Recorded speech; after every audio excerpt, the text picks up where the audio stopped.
Sir మరో 15 ఏళ్ళు మాదే అధికారం పవన్ కళ్యాణ్ గారు ఎన్ని ఇబ్బందులు వచ్చినా విడిపోకుండా డిప్యూటీ సీఎం. మండ్యం జిల్లాలో ఆయన వ్యాఖ్యలు మరోవైపు చంద్రబాబు నాయుడు గారు కూడా ఇదే కాన్ఫిడెన్స్ వ్యక్తం చేస్తుంది. అవును, ఇంతకుముందు ఎవరు చూసినా కానీ జ్యోతిబాస్ లాగా 25 ఏళ్ళు పాలిస్తామనేవాళ్ళు. ఇప్పుడు 10 ఏళ్ళు ఎందుకు తగ్గించారో కానీ నాకు తెలియట్లేదు. 15 ఏళ్ళు అని. జగన్మోహన్ రెడ్డి ఏమో 30 ఏళ్ళని, ఆయన 15x2 ఆయన 30 ఏళ్ళని.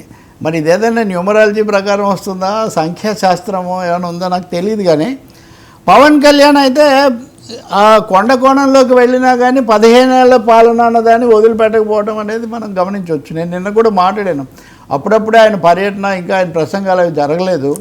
ఒకందు నేను సంతోషిస్తున్నాను, అభినందిస్తున్నాను కూడా. ఆయన ఈ డోలీలు వీటిని తప్పించడానికి నేను తప్పకుండా ప్రయత్నం చేస్తానని ఒక మాట అన్నారు. అంతకుముందు కూడా అన్నారు, కానీ ఆగడం లేదు.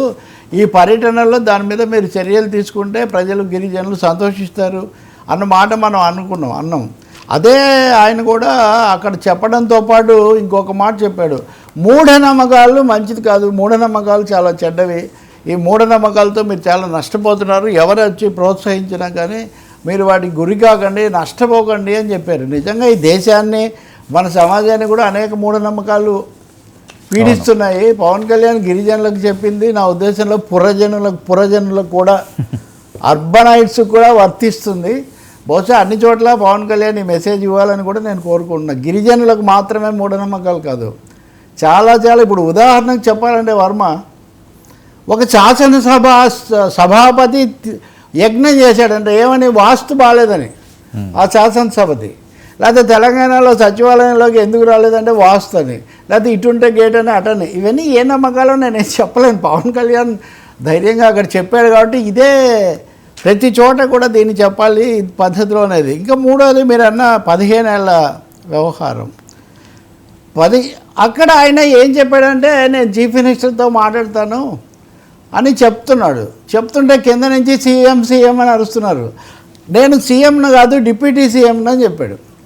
నేను ముఖ్యమంత్రిని కాదు, ఉప ముఖ్యమంత్రిని, మీరు ఈ విషయం గమనించాలి అని చెప్పడం అని చాలా ఆసక్తికరమైంది. అంటే ఈ అవకాశాన్ని తీసుకొని పవన్ కళ్యాణ్ చంద్రబాబు ముఖ్యమంత్రి, నేను ఉప ముఖ్యమంత్రి, నేను సహాయ లేదా అనుబంధ ఉపపాత్రలో ఉంటాను అనే ఒక మెసేజ్ చాలా స్పష్టంగా ఇచ్చినట్టు కనిపిస్తుంది. అయితే ఇలా అన్న పవన్ కళ్యాణ్ గతంలో అలాగా 15 ఏళ్ళు చంద్రబాబే ముఖ్యమంత్రిగా ఉంటాడని అనలేదు.